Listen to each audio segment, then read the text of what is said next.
What's poppin' YouTube? Code adventurers, welcome back to the Advent of Code 2023. Chris here, and last night we played a game of anticipation and wait for it, holding buttons just long enough to make it to the next level without overdoing it. If you missed the button pressing excitement, catch up, because tonight we're rolling into day 7, and I'm thrilled to embark on another coding journey with all of you. I hope your coding reflexes are sharp and your patience is on point, because tonight's challenge promises to be nothing short of exhilarating. If you haven't joined the Code Adventurers crew yet, hit that subscribe button, give it a like if you're ready for tonight's adventure, and ring that bell to stay in the loop with all things Advent of Code. After successfully navigating the delicate balance of button holding last night, I can't wait to see what twists and turns day 7 has prepared for us. So grab your coding gear, clear your coding zone, and let's dive into the code for day 7 of Advent of Code 2023. Code adventurers, are you ready to face the challenge and conquer another coding puzzle together in 10 seconds? Let's do this. In all seriousness, if you want to know how I'm making these intros with GPT, let me know and I'll do a video. Day 7, camel cards. Your all expense paid trip turns out to be a one-way 5-minute ride in an airship. At least it's a cool airship. It drops you off at the edge of a vast desert and descends back to Island. Did you bring the parts? You turn around to see Elf completely covered in white clothing, wearing goggles, and riding a large camel. Did you bring the parts? She asks again, louder this time. You aren't sure what parts she's looking for. You're here to figure out why the sand stopped. The parts! For the sand, yes. Come with me, I will show you. She beckons you onto the camel. After riding a bit across the sands of Desert Island, you can see what looks like very large rocks covering half of the horizon. The elf explains that the rocks are all along the part of the desert island that is directly above Island, making it hard to even get there. Normally, they use big machines to move the rocks and filter the sand, but the machines have broken down because Desert Island recently stopped receiving the parts they need to fix the machines. You've already assumed it'll be your job to figure out why the parts stopped when she asks if you can help. You agree automatically. Because the journey will take a few days, she offers to teach you a game of camel cards. Camel cards is sort of similar to poker, except it's designed to be easier to play while riding a camel. In camel cards, you get a list of hands, and your goal is to order them based on the strength of each hand. A hand consists of 5 cards labeled 1 of A, K, Q, so on and so forth. The relative strength of each card follows this order, where A is the highest and 2 is the lowest. Every hand is exactly one type. From strongest to weakest, they are 5 of a kind, 4 of a kind, full house, 3 of a kind, 2 pair, 1 pair, high card, where all card labels are distinct. Hands are primarily ordered based on type. For example, every full house is stronger than any 3 of a kind. If 2 hands have the same type, a second ordering rule takes effect. Start by comparing the first card in each hand. If these cards are different, the hand with the stronger first card is considered stronger. If the first card in each hand have the same label, however, then move on to considering the second card in each hand. If they differ, the hand with the higher second card wins. Otherwise, continue to the third, and then fourth, and then fifth. Okay? So, 3, 3, 3, 2, and 2, A are both 4 of a kind hands. Stronger because its first card is stronger. Similarly, are both a full house, but 7, 7, 8, 8 is stronger because its third card is stronger, and both hands have the same first and second card. To play camel cards, you are given a list of hands and their corresponding bid, your puzzle input. This example shows 5 hands. Each hand is followed by its bid amount. Each hand wins an amount equal to its bid multiplied by its rank, where the weakest hand gets rank 1, the second weakest hand gets rank 2, and so on up to the strongest hand. Because there are 5 hands in this example, the strongest hand will have rank 5, and its bid will be multiplied by 5. So, the first step is to put the hands in order of strength. Now you can determine the total winnings of this set of hands by adding up the results of multiplying each hand's bid with its rank. So the total winning in this example is, find the rank of every hand in your set. What are the total winnings? Okay, so multiple part here. So first I have to take in and ingest all of the cards, and I have to score them and get the best possible hand. So in this first one, it has a pair of threes. A pair of three, one pair of threes, would be its highest possible score, which you're going to be high card is lowest, one pair second lowest, two pair third, three of a kind, full house, four of a kind, five of a kind. All right, so then we have to rank them. We do kind of have to consider the order, but we can reorder them to optimize this, I think, a little bit. What's kind of fortunate is we don't really have what they call a run, where all card labels are distinct. 2, 3, 4, 5, 6. I'm a little worried. I guess that's going to be true because the minimum conflict is that you have one pair, right? So if we have only one pair, then I think we're okay. Two pair, three of a kind. Remaining card has a third label. I'm a little unsure about three of a kind rule here, where three cards have the same label and the remaining two cards are each different from any other card in the hand. So what happens if I've got TTTTT 99, where two cards share one label, two other cards share a second label, and the remaining card has a third label? Okay, so I think if we've got TTTT 99, that's actually two pair, not three of a kind. Oh, no, that's full house. Let's talk about the scoring here as far as determining like what hand is best for each. I think the way we would do this is, we know that there's always going to be 5 cards. 1, 2, 3, 4, 5. There's always going to be 5. And we can make some deductions by taking this input and shifting it into a map. And so, for instance, we put in a map, and what the map will be is for each letter, there'll be a corresponding count value. So you can imagine map of key 3, map of key 2, map of key T, map of key 3, map of key K, etc. But if we have all distinct values, then that's high card. If our length of our keys is 5, then that's high card. If we have a length of key of 2, then that is possibly 3 of a kind or 4 of a kind, depending on if one of the keys has 4 in the value. It also could be a full house. If one key is 3, then the other key by default is 2 if there's only 2 keys. So we can use this as like a scoring mechanism for these different like hand types, right? So what I think I'm going to do is kind of build that scoring mechanism first that gives us like best hand, and then I'll create a map of actually. So instead of creating text values, what we'll do is we'll just assign a score value. So this will be 0, 1, 2, 3, 4, 5, 6. And then we can create a object that we can assign the score to. And then we can sort a slice of these inputs based on that. And then once we have the order, all we're going to do at that point is loop through the set and determine the score based on that. So let me just look at one thing here. So the first is to put the hands in order of strength. Is only one pair, and the other hands are all stronger type. So it gets rank 1, rank 2, rank 3. So that's the order, but the rank is different than the score. So what the rank is really, if you look at this, it's all it is the index plus 1, right?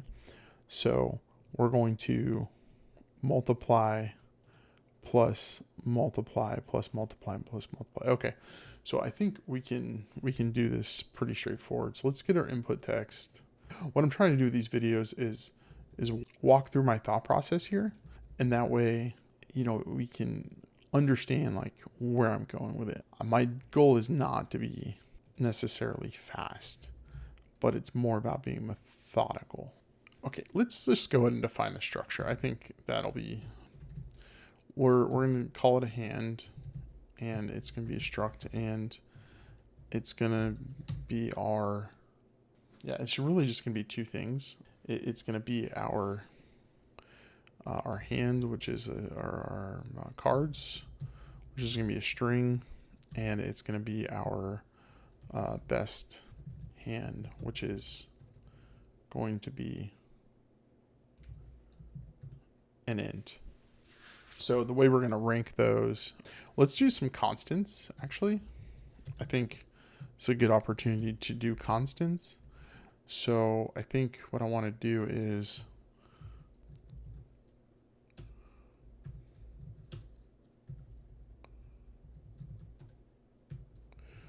we'll worry about the rules later. I think it's pretty, makes sense.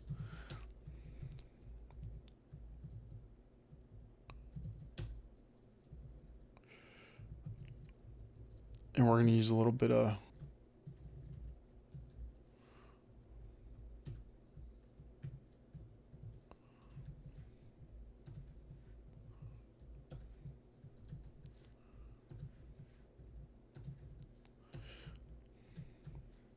so Go doesn't have an enumerator, so I can't just do like or at least I don't think it does. It used to not. Yeah. Or if it does have one, comment, let me know. I'm learning stuff in these videos too. Okay, so these are going to simply be equal 1, but we're going to do 2, 3, 4, 5, 6, and finally 7. So those are the values from lowest to highest, and this is how we're going to score. We'll do the inverse when we determine what our values are. So let's look at how we're going to do this. We've got an input file. In our input, it's just simply that. So we know each line. Oh, okay. And what was it? This was bid. That's what that was. Bid, which is an int. We'll go with that as well. And so we have a bid. Cool. So we'll pull this and we'll do a for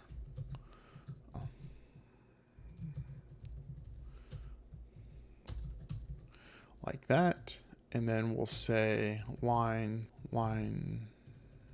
strings dot split line on the space.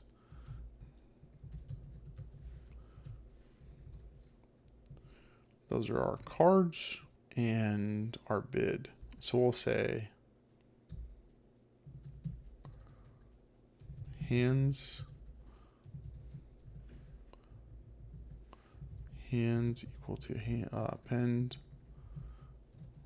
hands, and we'll do hand, and we'll do cards as split 0, and then bid we need to do string convert a to I. Why did it do that? And a split sub 1.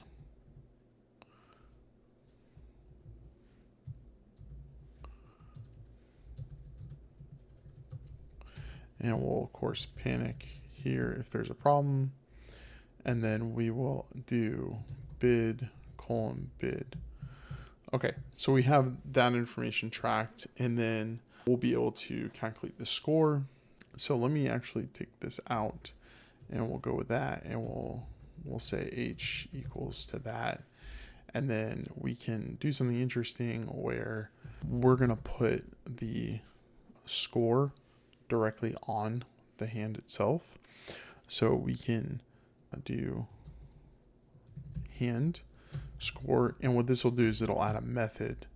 We'll call it get best, and then we'll say H dot best equal to whatever that best is. We'll go with 0 for now, which is not anything. And then we can return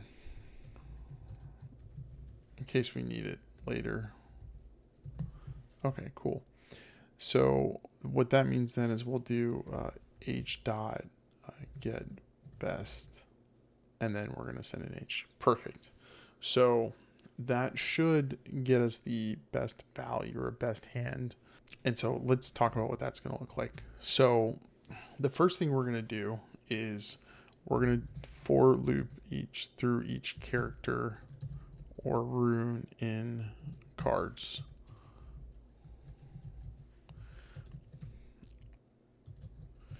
And we're going to turn that into a map of string to int. This should be pretty fast. And then we can just say m sub r. This is probably going to be a byte instead. Plus equal 1 h dot cards. Okay. Okay, cool. So that's going to give you my unique set. So now we've got a map, and we can use that map and iterate on it. So let's look at our rules here. So we know 5 of a kind. What that means is that the letter, if we had 5 of the same characters, then we know we have 5 of a kind. So we can say if length of m equals 5, return 5 of a kind.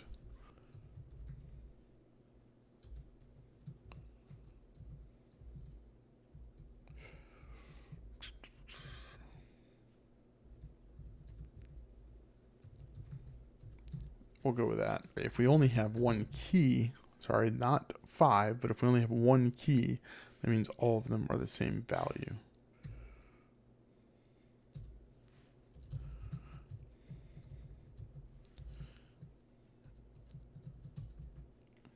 If we have 2 keys, then there's only 2 possibilities. It's full house or 4 of a kind. So what we want to do is we can just simply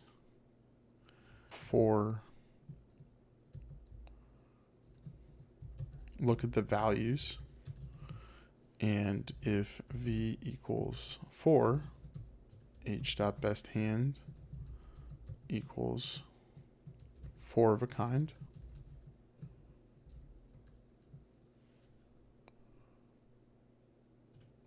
Range of m, 4 of a kind, return h dot best hand.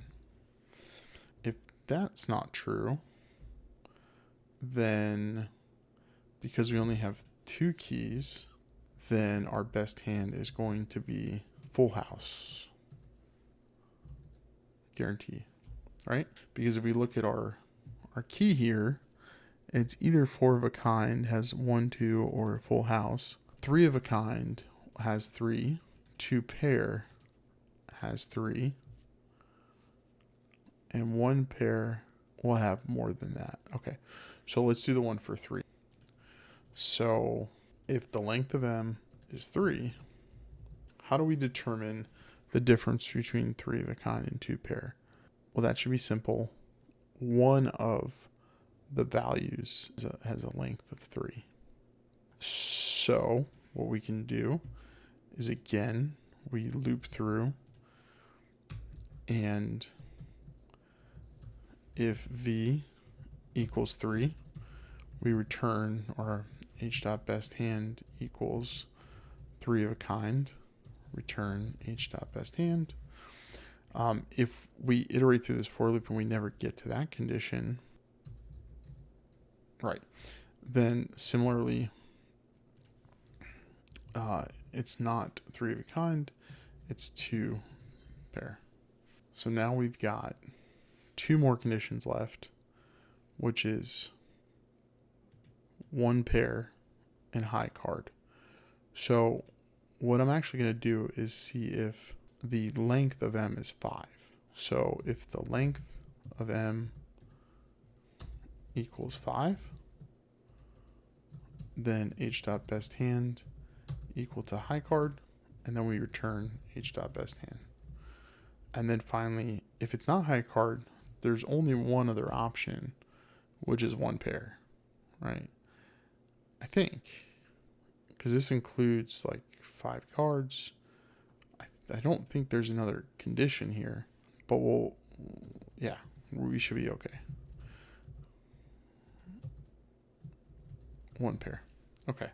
So that should be it. So now we're gonna score. We're gonna get the best. We're gonna store it, and you know what? I'm gonna change something. It's gonna take me a little bit longer to finish this, but I'm okay with that. We're gonna actually not do this. I don't like the way this pattern's working out, and the reason is because we're assigning a value in here, and we're doing just some weird thing. So instead, I'm going to pass the cards in, and I'm just going to return. This is going to get much better because I'm going to return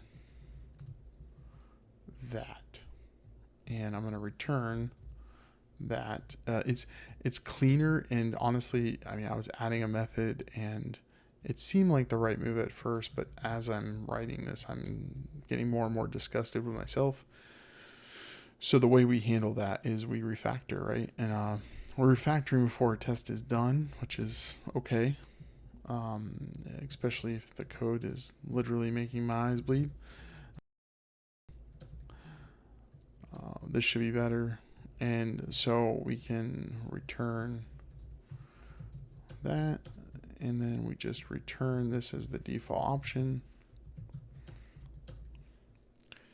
All right, cool. So we then come back here and we just say h dot best hand equals to get best hand, and we pass in h dot cards, and there we go.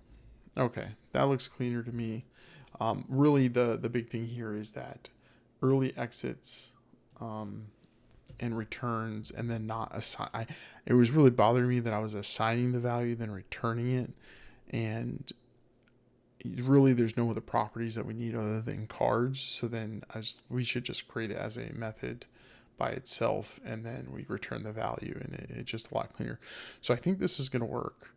So now we've got all of these cards, and if we let's just look at our hands. Okay, if we, what problem do we have here?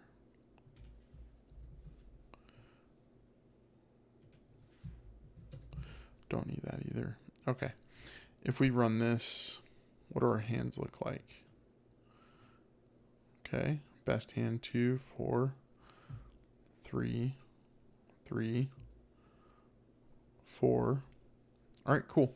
So now all we need to do, right, let's go back to our problem, is we need to sort them, and we want the lowest one first and the highest one last. So the way we do that in Go is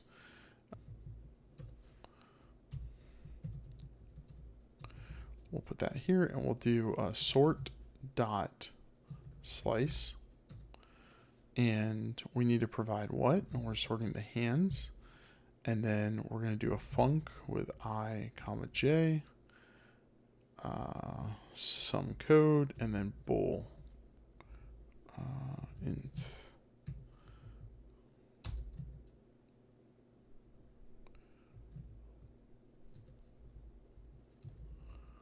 There we go. Okay, so now in here we just simply need to do a sort function. Now, a little sneak peek here, I'm working on optimizing day 5, but I can pull the sort out of here that I just built not too long ago. So it'll be this, so I and then j. Okay, so what we're doing is we're saying if I, it'll be I dot, hands sub I dot best hand is less than hands sub j dot best hands. We're going to do that. But we have a slight other issue, and that is this tells it which direction to head, right? Which one's going to be on the left and which one's going to be on the right. But if they're equal, then we've got one other thing to do, which is we need to figure out which one's going to the left, I think, right? Which one is less? So the one that returns true is less. So I would be the left side, j would be the right side. So if j is greater, okay? So what we can do is we can say we're going to need the letters. We'll go with k because we're already there. We're going to need the letter, and we're going to say in range of hands sub I, we'll just pick the first one because they're the same, dot cards, okay? And hold on, we got to go back to our resolver here. Where are we? If two hands have the same type, a second ordering rule takes effect. Start by comparing the first card in each hand. If these cards are different, the hand with the stronger first card is considered stronger. So, okay, so this is where this comes into play. In Camel Cards, you get a list of hands. Your goal is to order them based on the strength of each card. A hand consists of 5 cards labeled this. The relative strength of each card follows this order, where A is the highest and 2 is the lowest. You know what I'm going to do? Just to make, we're just going to create a strength map.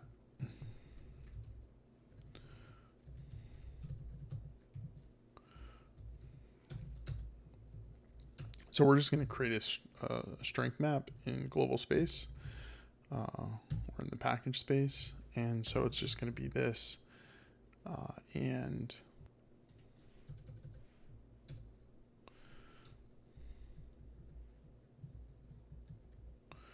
we're going to find those in our selection only, and we're going to find comma and replace with /n. Oops. Okay. And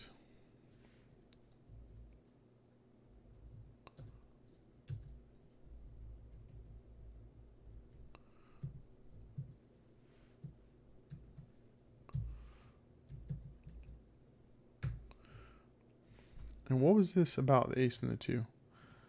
The highest, A is the highest and 2 is the lowest. I suppose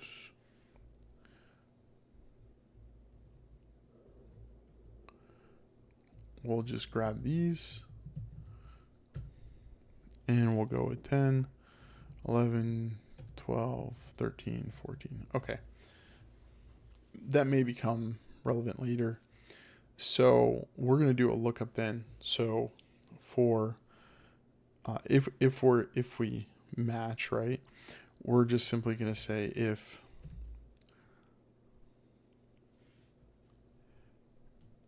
hands sub I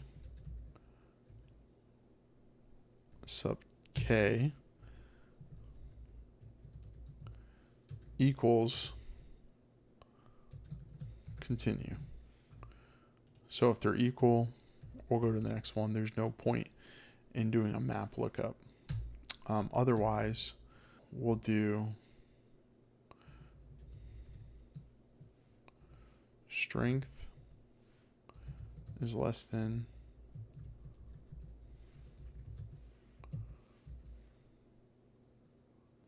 okay, so minor, we'll go ahead and just not return that, although we could, but I'm not going to for consistency. Minor issue with the map, it needs to be a byte.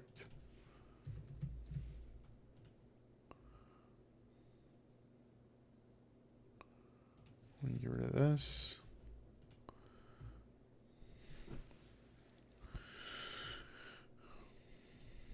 All right, run it. Expected actual, okay. So let's take a look at our output. So best hand 2, it was best hand 4, now it's best hand 3, followed by best hand 3, followed by best hand 4, followed by best hand 4. Let's make sure it's KT versus KK. Yep. Okay. So then finally for the score. All right. So that looks right to me. So then the last piece is the actual scoring. So what do we do for the score?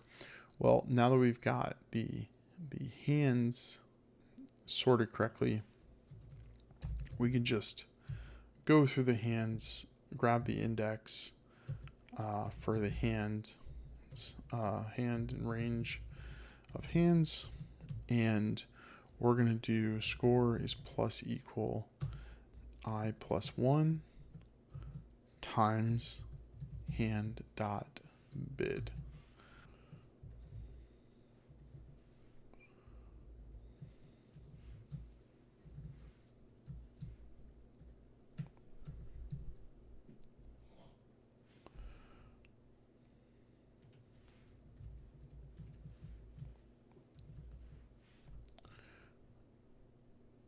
Oh, don't need the double parentheses. Okay. Right. 6440 versus 6441. What? I initialize score with 1 when it should be 0. Okay. Got it. Boom. All right. Part 1 should be in the books. Let's look at our input. Oh, some hefty input. I think this should still be performant enough.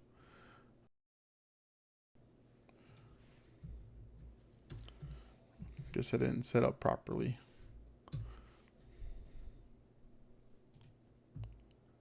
Yeah.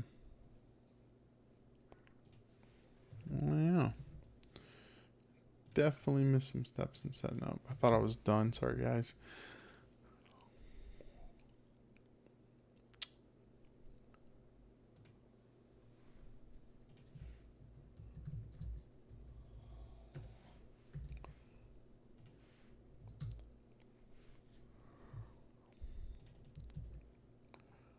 All right.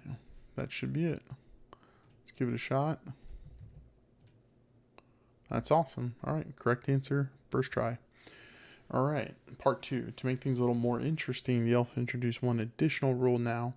J cards are jokers, wild cards that can act like whatever card would make the hand the strongest type possible. To balance this, J cards are now the weakest individual card, weaker even than 2.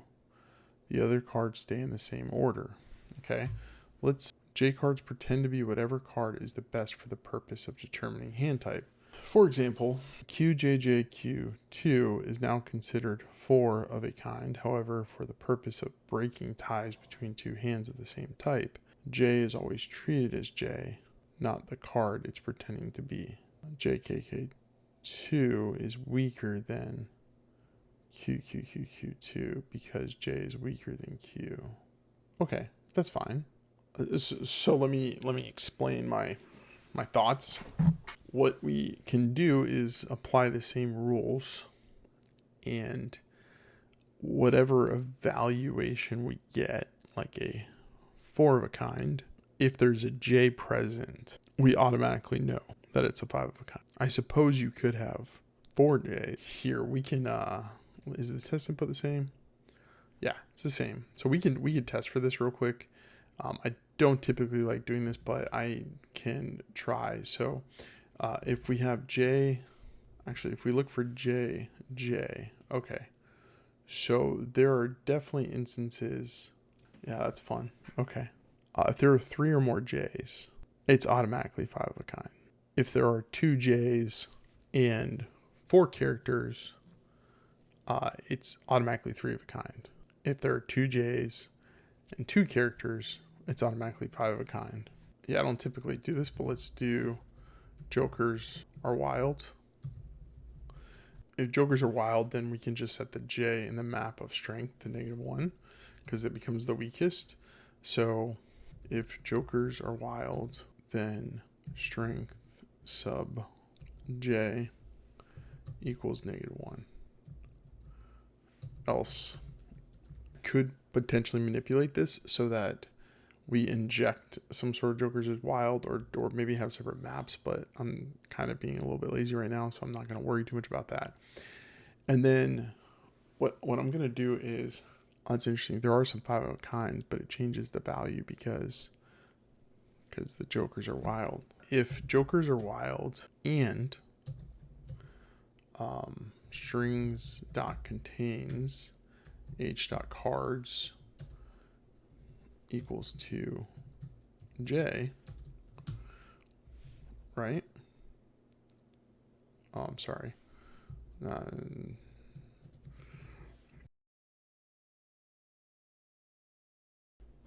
Okay. If this is true, we're going to do an h dot best hand equal play wilds. Okay. And we're gonna pass in the hand. What is play wilds gonna look like? Show func play wilds, and we get a hand that gets passed in. We already know what our score is, so, and we know that we have a J. I'm gonna do one more thing, which is to optimize. I would store it. I was actually thinking about storing it earlier. I'm not gonna do that. I'm just gonna compartmentalize. Okay, so if m sub j equal to 3, right, we return immediately greater than or equal to 3, no matter what it is. If we've got more than 3, immediately it's 5 of a kind, right? It is 4 for 4. So that's true. Another condition is, okay, we'll just go through them.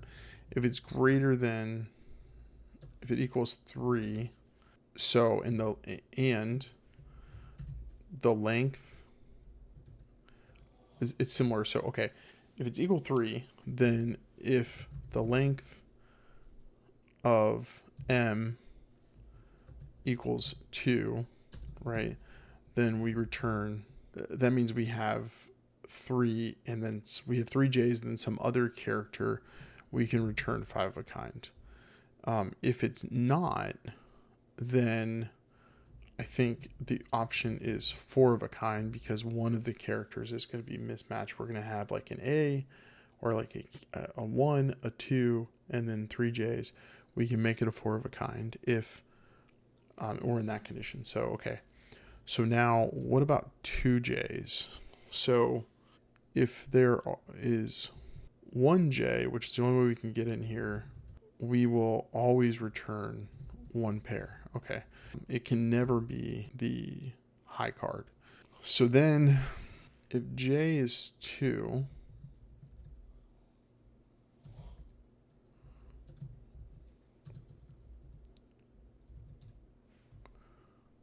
okay, 3 is fine. If J is 2, what options do we have? So that means we have 3 left over. So if they're all distinct, so if the length of m would have to be 4, because you got the 2 J's plus like a 1, a 2, and a 3, so that's 4. We can match 2 of the other distincts, and so we've got a 2 pair. If the length is 3, so maybe we've got a 1, 1, a JJ, and a 2. 1, 1, JJ, and a 2. That is a full house. So if length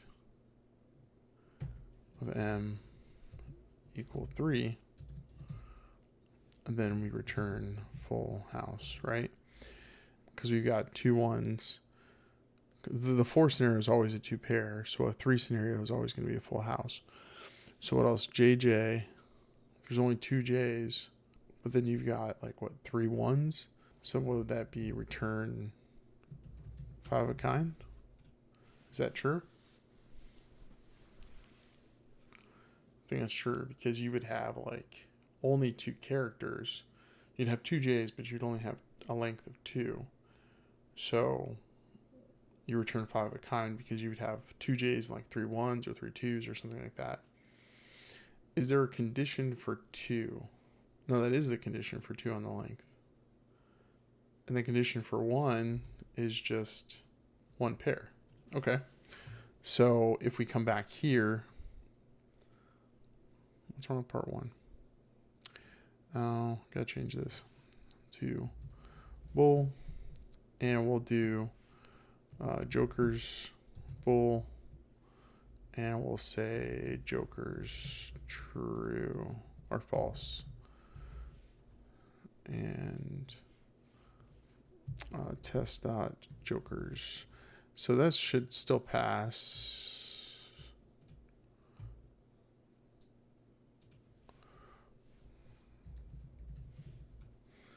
This should still pass in its current state. And then we'll give it a new test, same functions. We're going to say Joker's true. And then we've got 5905 for the whatever.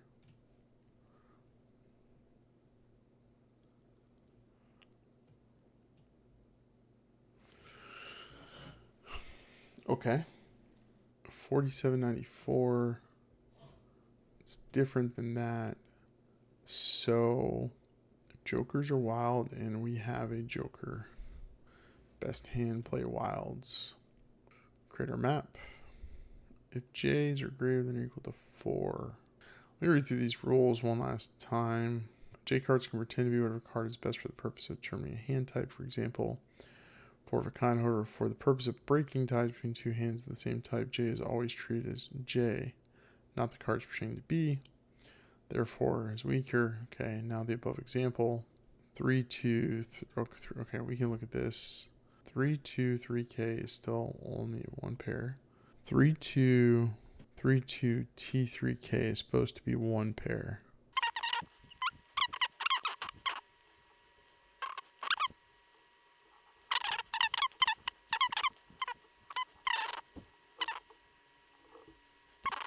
So this did not work.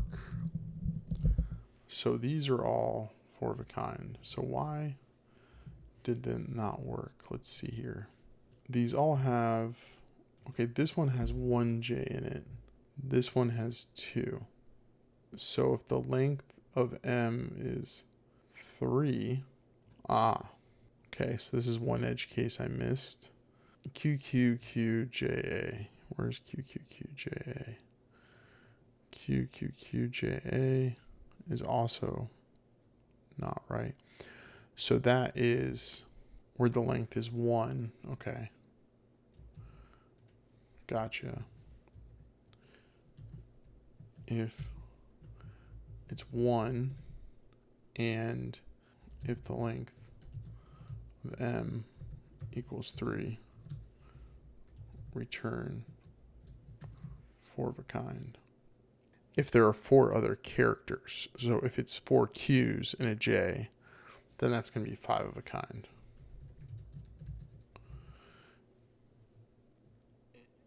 If it is like ABQQ, then it's 2 pair. ABQJ, so if the length is 4,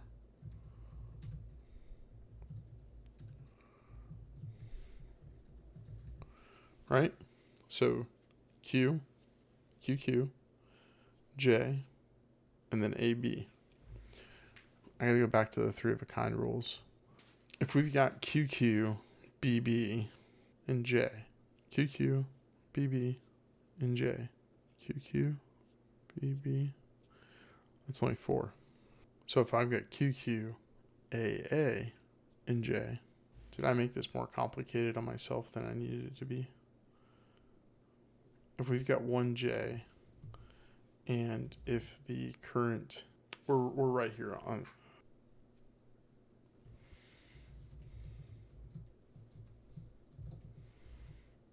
is it that simple?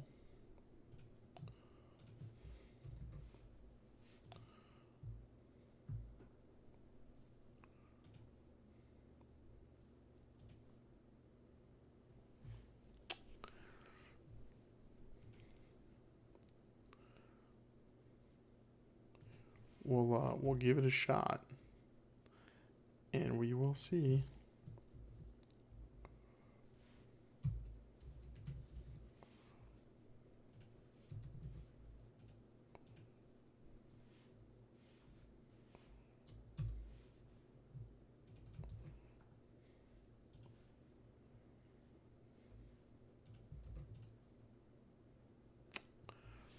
It's too high. Okay.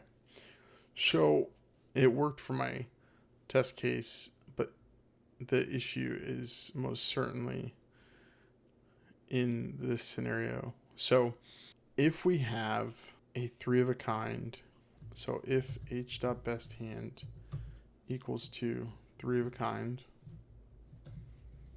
okay, then if we have a j and we have some other letter, it can either be 4 of a kind or full house, right? So which one's better? 4 of a kind, right? Okay, so that's why. So this becomes return 4 of a kind. Okay, that's the best for a 3 of a kind scenario. If h.besthand, I wonder then, let's go above that. If it's 4 of a kind, we get 5 of a kind. If it's full house, that's 5 of a kind. But that's that 3J scenario. So we're only thinking single J scenario here. So if I have a 3 of a kind and one of them is a J, that becomes 4 of a kind. If I have a 2 pair, it becomes a full house.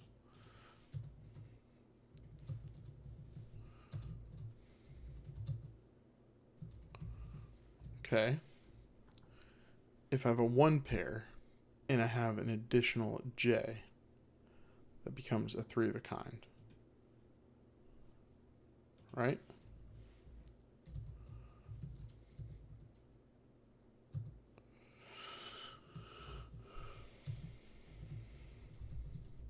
So it's not +1, is it?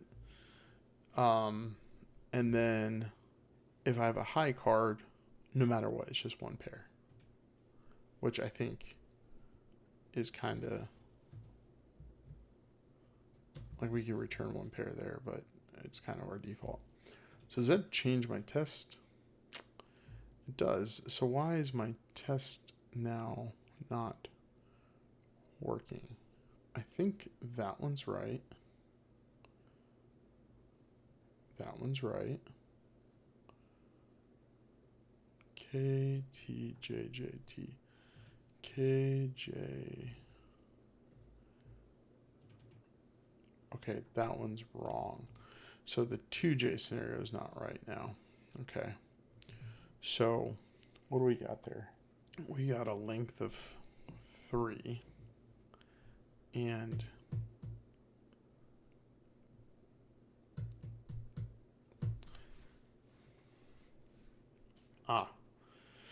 so similarly, we could. It's probably better if we do it this way instead. So if h.besthand equals 2 of a kind, 2 pair, return 4 of a kind. Let's remove this thought for a second because, so I was reversing what was already there. Okay, so then we can say if h.besthand equal 3 of a kind,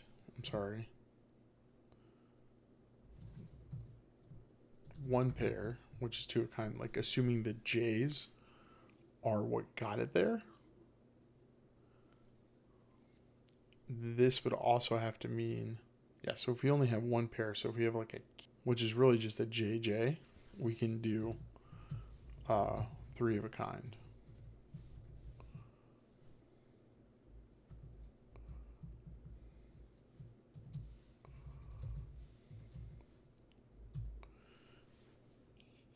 If we have a full house, right, so we have 3 of 1,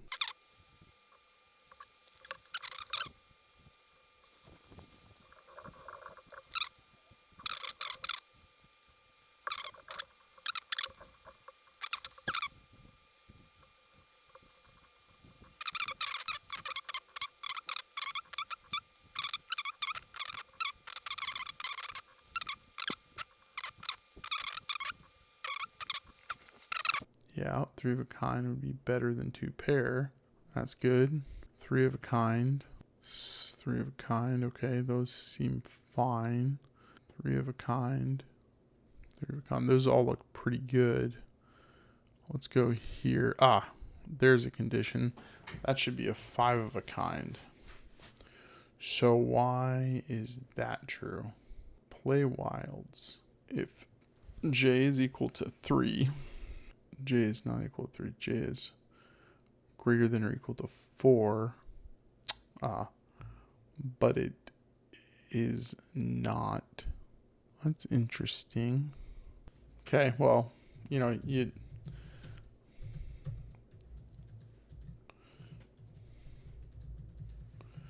we make some mistakes, right? Is that the only condition that I missed? 3 of a kind, 2 pair, 1 pair, 4 of a kind. 1 pair would be that. 5, 7, 4, 6. I think that's it. Let's give it a shot.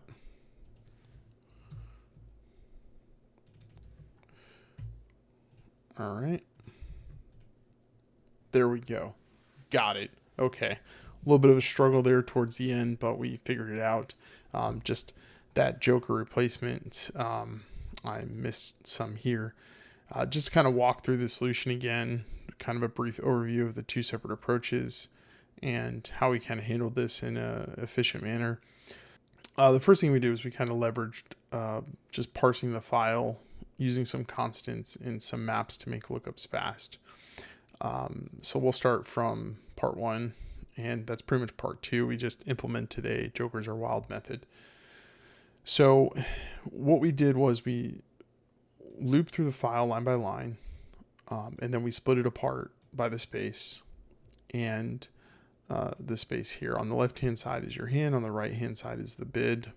We used this hand kind of struct to store the information in and then pass that along to this method called getBestHand. And what getBestHand does is it looks at a couple of factors on the, the first thing it does is it constructs a map of the unique characters and their counts. And then based on the number of characters or number of keys rather in the map, and then the number of their values. So if there's certain values found, then we would assume a certain value. In addition to that, there was another complexity, which is the strength of the cards. One note, we did use constants here, which is really nice for assigning some sort of like value, for scoring later. Then we did have some sort of strength to the cards, so we just created a simple map to represent that for lookups. And so once we get that score, we create a slice of our hands, and then we just sort it. So the sort rule was essentially, hey, if you have a better hand, then you get sorted pretty much in your standard ascending order, lowest on the left, highest on the right. And then if for some reason they match, then you would resolve that based on the strength of the card. So that's what this is for here. We sort the slice, and based on the sorted result set, we loop through, and it was basically multiplication, increasing in order from 1 to whatever the highest amount is in their rank and order. And you would end up with a value based on that. So that's what this is here.